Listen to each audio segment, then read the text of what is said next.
Vivendo no Espírito, este é o quarto sermão da nossa série, quando temos aprendido aqui sobre que a vida cristã é vida no Espírito, que o cristão é chamado para viver dirigido pelo Espírito. Hoje eu quero falar sobre o fruto do Espírito e quero reler o texto que usei na semana passada, mas agora me detendo em alguns versículos principais desse texto, principalmente os versículos 22 e 23, versículos que falam do fruto do Espírito. Gálatas capítulo 5, a partir do verso 16 até o verso 25, nós lemos o seguinte: digo, porém, o seguinte: vivam no Espírito, e vocês jamais satisfarão os desejos da carne. Porque a carne luta contra o Espírito, e o Espírito luta contra a carne, porque são opostos entre si, para que vocês não façam o que querem. Mas se são guiados pelo Espírito, vocês não estão debaixo da lei. Ora, as obras da carne são conhecidas e são imoralidade sexual, impureza, libertinagem, idolatria, feitiçarias, inimizades, rixas, ciúmes, iras, discórdias, divisões, facções, invejas, bebedeiras, orgias e coisas semelhantes a estas. Declaro a vocês, como antes já os preveni, que os que praticam tais coisas não herdarão o reino de Deus. Mas o fruto do Espírito é amor, alegria, paz, longanimidade, benignidade, bondade, fidelidade, mansidão, domínio próprio. Contra essas coisas não há lei. E os que são de Cristo crucificaram a carne com as suas paixões e os seus desejos. Se vivemos no Espírito, andemos também no Espírito. O apóstolo Paulo, como já vimos na semana passada, apresenta aqui o paradoxo da vida dominada pela carne, a vida vivida apenas na nossa força, a vida meramente humana, e a vida dirigida pelo Espírito. Ele diz que a vida que depende dos recursos apenas humanos, produz naturalmente, é propensa a produzir as obras da carne. Uma lista que você vê aqui, que eu diria que é uma lista sombria, que inclui imoralidade sexual, impureza, libertinagem, rixas, ciúmes, discórdias, invejas e tantas outras coisas, como diz Paulo, coisas semelhantes a essas. Eu citei apenas algumas.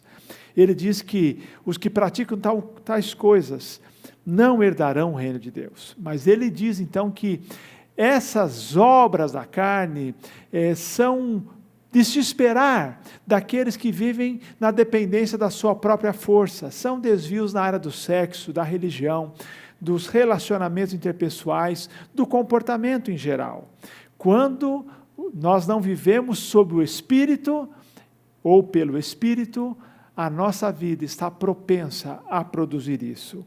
Mas ele afirma que o cristão não deve produzir obras da carne, mas o cristão deve produzir o fruto do Espírito. E ele fala que o fruto do Espírito é amor, alegria, paz, longanimidade, benignidade, bondade, fidelidade, mansidão e domínio próprio. Ele diz: contra essas coisas não há lei. Isso lei vem para cercear, para limitar, mas para essas virtudes não há limites, para elas podem ser usadas amplamente, manifestadas amplamente, porque não há contraindicação, queridos, não há efeitos nocivos e colaterais.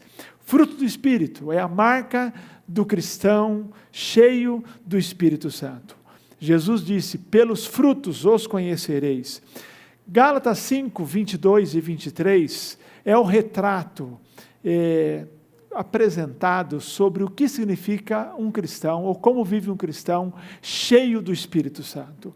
Gálatas 5, 22 e 23 são as virtudes que Deus espera que se manifeste na vida de todo aquele que já foi salvo por Jesus Cristo. Você quer saber qual é a marca de um cristão? Como que um cristão se comporta? Quais são as características? O fruto do Espírito é a marca iniludível, inquestionável, de que alguém de fato pertence a Deus. Muito mais do que dons, talentos ou qualquer outra manifestação. O fruto do Espírito é a marca iniludível, inquestionável, de que alguém nasceu de novo e vive realmente com Deus e vive dirigido pelo Espírito. Queridos, a simples leitura desta descrição, dessas virtudes, deveria fazer o nosso coração bater mais forte e colocar em nós um desejo de sermos como esta pessoa aqui descrita, alguém cheia do Espírito, alguém que viveu como Jesus. Ninguém até hoje apresentou de maneira ideal e plena essas virtudes como Jesus. Jesus para nós é o exemplo de cumprimento, de manifestação plena do fruto do Espírito. Mas o cristão que busca viver pelo Espírito, ter o fruto na sua vida, é um cristão que tem o desejo, o compromisso de ser mais parecido com Cristo, mais parecido com Cristo no amor, que é o buscar o bem de outras pessoas sem desejar ou esperar qualquer retorno. Um cristão que tem alegria, isso é, satisfação baseada nas bênçãos e nas promessas de Deus e não nas circunstâncias. Um cristão que tem paz, que tem uma quietude de coração, que sempre tem convicção em dias bons e dias maus, que Deus está no controle. Um cristão marcado pela longanimidade ou paciência, alguém que é equilibrado, que não tem pavio curto, alguém que demora a irritar-se, alguém que é o oposto de tolerância zero, alguém tolerante. Um cristão cuja virtude que aparece na sua vida também é a benignidade ou a amabilidade, é aquela virtude que faz com que as pessoas se sintam bem em nossa presença. Ser benigno com os outros significa tratar como Deus os trata, é olhar para os outros como Deus os olha. E ele diz aqui a bondade, que é um par junto com benignidade, significa aquela disposição de não fazer o mal, de não ser prejudicial, mas sempre fazer o bem. Ele fala da fidelidade, isso é ser alguém digno de confiança, alguém que cumpre o que promete, alguém que tem palavra. E ele fala das últimas duas, a mansidão, isso é, a suavidade, a doçura, um espírito brando, uma tranquilidade, uma capacidade de não reagir de forma inadequada, de forma irada, mas com tranquilidade. E o domínio próprio, ou a temperança, que é a capacidade que o Espírito nos dá de controlarmos nossa mente, sentimentos, desejos, apetites e até vivermos uma vida em que nossas atitudes e paixões estão sob controle, é a temperança ou o domínio próprio. Como disse, contra essas coisas não há lei, não há limitador, não há impedimento, porque não há efeito colateral, não há nada nocivo decorrente disso. Quero que hoje nós entendamos um pouquinho como essas virtudes se manifestam em nossa vida. Qual é a nossa parte e qual é a parte de Deus nesse processo. Em primeiro lugar, quando a Bíblia fala que é fruto do Espírito, está falando que a origem é sobrenatural. Não, essas virtudes não são características que nós alcançamos por meio dos nossos esforços meramente. O que a nossa vida produz naturalmente são as obras da carne. Fruto do Espírito significa que a origem é sobrenatural, é algo que vem de Deus, é algo que vem do Espírito. Quando dizemos que a origem é do Espírito, significa que é uma árvore que produz o fruto, porque está ligado à videira, como diz João capítulo 15, verso 5. Portanto, lembre-se, fruto do Espírito, a origem é sobrenatural. Mais ainda, queridos, ele está dizendo que o crescimento é natural, se é fruto. O fruto é algo que é natural de uma árvore sadia. Ele está dizendo que se no nosso coração houver as condições adequadas, se o nosso coração estiver aberto, se nós estivermos comprometidos com esse processo, o fruto vai aparecer em nossa vida por meio da atuação do Espírito Santo. O nosso coração é o solo, a origem é sobrenatural, mas o nosso coração é o solo, e eu tenho que guardar o meu coração, ter um coração quebrantado, um coração aberto, um coração pronto, que tenha as condições necessárias, ou que ofereça as condições necessárias para que o Espírito Santo produza o seu fruto na nossa vida. É aquele cristão que vive sob nova direção, vive pelo Espírito, é guiado pelo Espírito e anda pelo Espírito. Um coração transformado, pronto para a obra do Espírito Santo. E quando ele fala fruto do Espírito, ele está dizendo que o desenvolvimento é integral. Ele fala de obras na carne, uso plural, mas quando fala do fruto do Espírito, uso singular. Porque o que acontece, queridos? Obras da carne são as várias manifestações do pecado, cada um escolhe o pecado ou os pecados que quer cometer ou nos quais vai se afundar. Mas quando fala do Espírito, do fruto do Espírito, está dizendo que é a marca de todo cristão, integralmente. Nós não olhamos para a lista e escolhemos aquelas que são mais fáceis, ou que para nós parecem mais fáceis, aquelas que podemos dizer assim, essa aqui eu já sou. Não, ele está dizendo que eu preciso ter aquilo que nós chamamos de um desenvolvimento integral. O cristão tem que estar aberto para a obra plena do Espírito Santo. O que Deus quer ver na minha vida? O amor, a alegria, a paz, a longanimidade, a benignidade, a bondade, a mansidão e o domínio próprio. Eu não posso dizer assim, eu sou um cristão amoroso, mas eu tenho pavio curto. E tudo bem, eu sou amoroso, justifico o meu pavio curto. Eu não posso dizer assim, olha, eu sou um cristão alegre, mas não sou um cristão fidedigno, em que as pessoas podem confiar e está bom assim.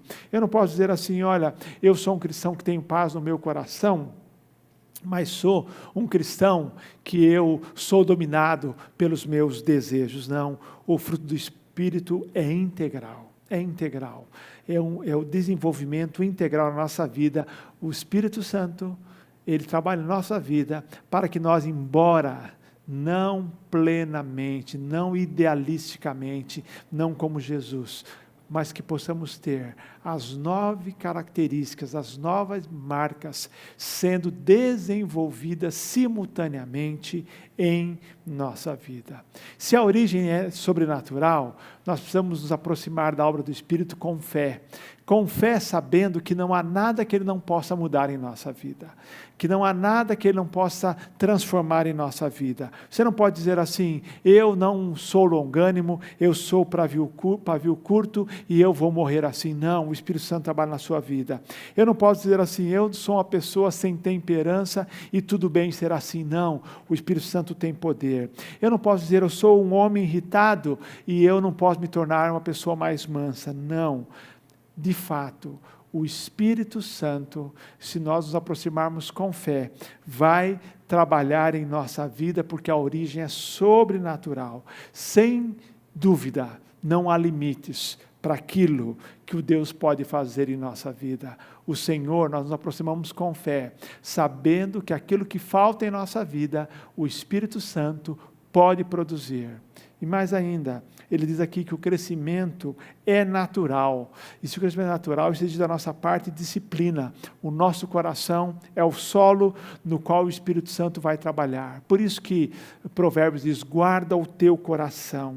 Se em algumas pessoas o fruto não se manifesta tão intensamente, é porque essas pessoas não estão buscando a Deus de todo o coração. Porque a minha parte é render o meu coração a Deus, para que o desenvolvimento na minha vida, o crescimento, seja integral, ou seja, natural, porque eu dou as condições, o meu coração está quebrantado, essa é a minha parte para a obra de Deus, o meu coração é o solo.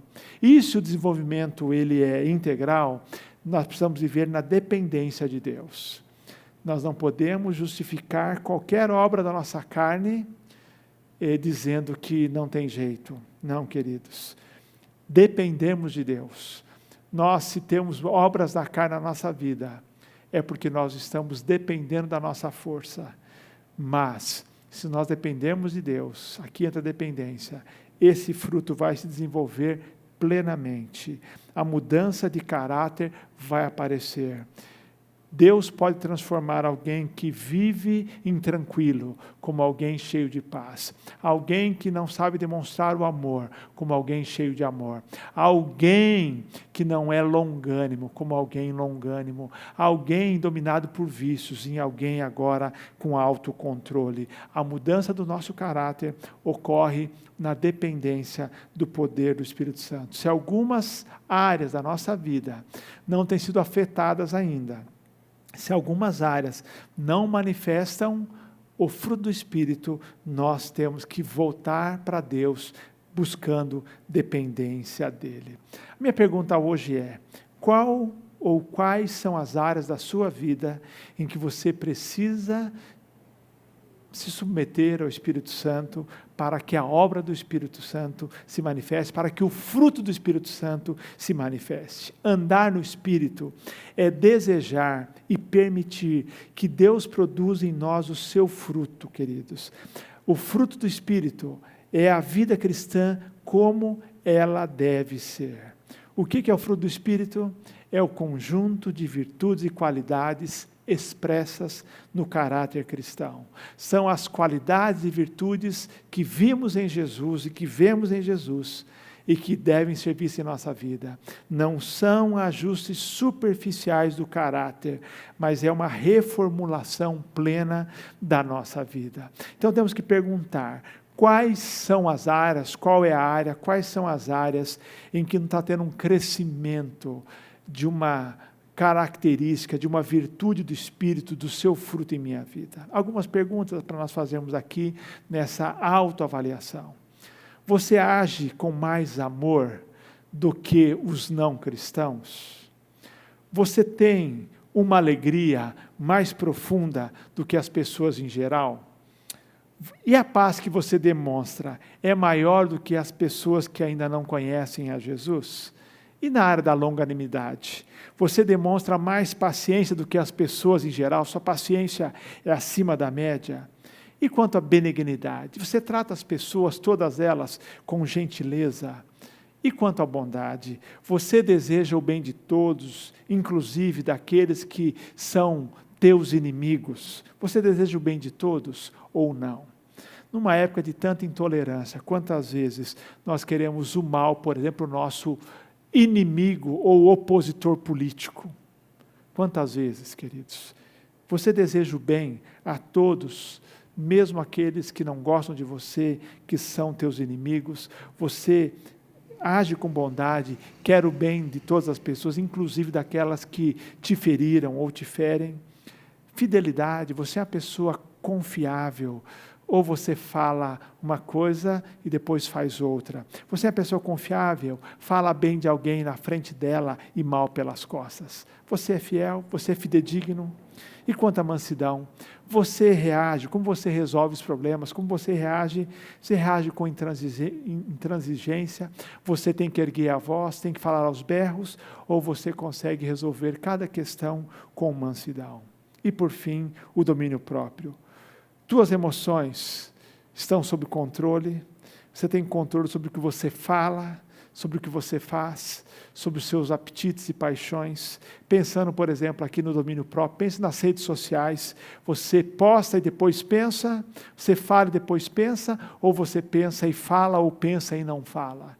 Como é que é a tua vida em termos de domínio das suas emoções, das suas paixões, dos seus desejos, das suas ações e das suas reações? O fruto do Espírito é o que Deus planeja para cada um de nós. São as qualidades e virtudes que foram demonstradas por Jesus e que Deus espera de nós. Desenvolver, queridos, essas virtudes é o desejo, deve ser o desejo de todo crente que espera e que deseja ser mais parecido com Jesus. Desenvolver, ter na sua vida a manifestação do Espírito, é o desejo de todo aquele que aspira ser mais parecido com Cristo Jesus. John Stott foi um pastor anglicano na Inglaterra, viveu em Londres. Ele nasceu em 1921, morreu em 2011. Ele foi um pastor de uma igreja em Londres chamada All Souls por muito tempo. Foi capelão da rainha da Inglaterra de 1959 até 1991. Depois foi um capelão também emérito ou extraordinário. Um homem de Deus. Eu diria que um dos teólogos e pastores que mais influenciou minha vida e ministério. Escreveu mais de 50 livros, livros na área da vida cristã, 2 clássicos dele, Cristianismo Básico e Crer também é Pensar, mas escreveu livros sobre igreja, Ouça o Espírito, Ouça o Mundo, Marcas de uma Igreja Autêntica. Ele escreveu livros na área de ética, escreveu inúmeros comentários bíblicos, escreveu livros na área da missão. Este grande homem que esteve à frente do Congresso de Lausanne, que trouxe grandes contribuições para a missão da igreja, amigo de Billy Graham. John Stott é um servo de Deus, até hoje admirado pelos seus escritos, mas pelo seu caráter e pela sua vida. Como disse, um dos homens que mais influenciou minha vida, escreveu livros sobre pregação também, e ele influenciou pelos seus escritos, mas muito mais, pelo seu modelo de vida cristã. Eu tive a oportunidade de ouvi-lo pessoalmente uma vez no Brasil, e no mais, somente por vídeos, áudios e lendo seus livros. E nos seus livros está muito claro o seu coração inclinado para Deus. Alguns livros que ele escreveu foram sobre a obra do Espírito Santo. Um deles até, ele fala exatamente sobre o fruto do Espírito, viver guiado pelo Espírito. Mas no seu comentário de Gálatas, de Romanos, ele fala sobre esse assunto também. Queridos, John Stott, o seu biógrafo, diz que ele tinha uma oração diária. E a oração diária que ele fazia era a seguinte: Pai Celestial, oro para que neste dia eu viva em Tua presença e lhe agrade cada vez mais. Senhor Jesus, oro para que nesse dia eu tome minha cruz e lhe siga. Espírito Santo, oro para que nesse dia Tu me enchas de Ti mesmo e faça com que Teu fruto amadureça em minha vida. Amor, alegria, paz, longanimidade, benignidade, bondade, fidelidade, mansidão e domínio próprio. Uma oração trinitária, uma oração à Trindade. Ele ora ao Pai Celestial, ele ora ao Senhor Jesus e ao Espírito ele ora, para que nesse dia, dizia ele, Tu me enchas de Ti mesmo e faça com que o Teu fruto amadureça em minha vida. Desde que eu aprendi essa oração, é impossível não me lembrar dela diariamente e dizer que essa é uma oração que deve ser desejada e feita por todo cristão. Essa é a oração que John Stott fez por anos a fio, pedindo a Deus que na sua vida se manifestasse o fruto do Espírito.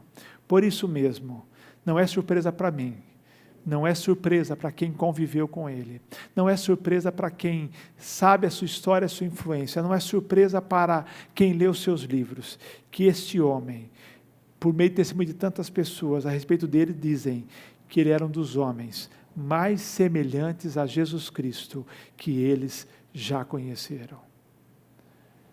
John Stott, um dos homens mais semelhantes a Cristo que essas pessoas já conheceram.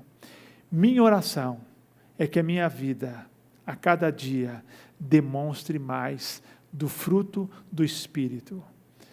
Orar assim é dizer que você quer ser semelhante a Jesus. A minha oração é para que, a começar por mim, que a minha vida demonstre cada dia mais o fruto do Espírito, que cresça em equilíbrio. E também a minha oração tem sido para que a nossa igreja seja composta por membros cujas vidas revelem o fruto do Espírito. Se nós orarmos assim, se nós buscarmos assim, se o nosso coração for aquele solo adequado para o Espírito Santo trabalhar, o Espírito Santo vai produzir o seu fruto em nossa vida. Nossas igrejas serão igrejas que demonstrarão mais o fruto do Espírito. As nossas igrejas vão cumprir aquele pedido e oração de Jesus, para que veja as vossas boas obras, que assim brilhe a vossa luz diante dos homens, para que veja as vossas boas obras e glorifiquem a vosso Pai que está no céu. Que nós oremos juntos, diariamente, como John Stott orava. Espírito Santo, oro para que nesse dia tu me enchas de ti e faça com que teu fruto amadureça em minha vida. Que Deus coloque em nós esse desejo e esse compromisso de sermos mais parecidos com Jesus, para que a nossa vida o glorifique. Amém.